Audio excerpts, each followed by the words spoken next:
নমস্কার বন্ধুরা, কেমন আছেন? আজকে আমি রান্না দেবো লাউ দিয়ে মাংস। তার জন্য এই যে সব কিছু কেটে নিয়েছি। আমি লাউটাকেও কেটে নেব, খুব বড় না খুব ছোটো না, এই যে মাঝারি সাইজের কেটে নেব। এই যে এটা ভেজে রেখেছিলাম জিরে, এই ভাজা জিরেটাকে একটু গুঁড়িয়ে নেব। আদা রসুন পেঁয়াজ সব বেটে নিতে হবে, যে বাটা হয়ে গিয়েছে। এই কড়াই তেল দেবো, দুটো তেজপাতা দিয়ে দেবো, দিয়ে পেঁয়াজগুলোকে দিয়ে দেবো কুচি রাখা, দিয়ে একটু ভালোটি করে ভাজতে হবে।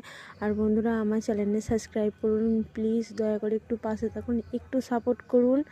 এই আদা রসুন আরে সব কিছু ভেজে নিতে হবে। গুঁড়ো মশলা দিয়ে দেবো, হলুদ লঙ্কা, লঙ্কাটা এখন দেবো না, হলুদ আর জিরেটা দিয়েছি আমি। এই যে মশলা কষানোর পরে এই যে মাংসটাকে দিয়ে দেবো, একটু ভালোটি করে কষাতে হবে যতক্ষণ না আঁশটা গন্ধটা যাচ্ছে। তারপরে কাটা লাউগুলোকে দিয়ে দেবো, ওই লাউ আলু দিয়ে দিলাম, দিয়ে এইটাকে একটু ভালোটি করে কষাতে হবে। জল দেওয়া চলবে না এখন, কারণ কি লাউতে জল বেরোবে, তো তার জন্য লাউয়ে জল দেওয়া চলবে না। এই যে দেখুন জল বেরোয়েছে, এই যে আমার রেডি। ভাজা মশলাটা আমি আগে থেকে একটু ছড়িয়ে দিয়েছি। এই যে খেয়ে দেখুন, ভালো থাকুন, সুস্থ থাকুন, টাটা। আর ভালো লাগলে সাবস্ক্রাইব করবেন।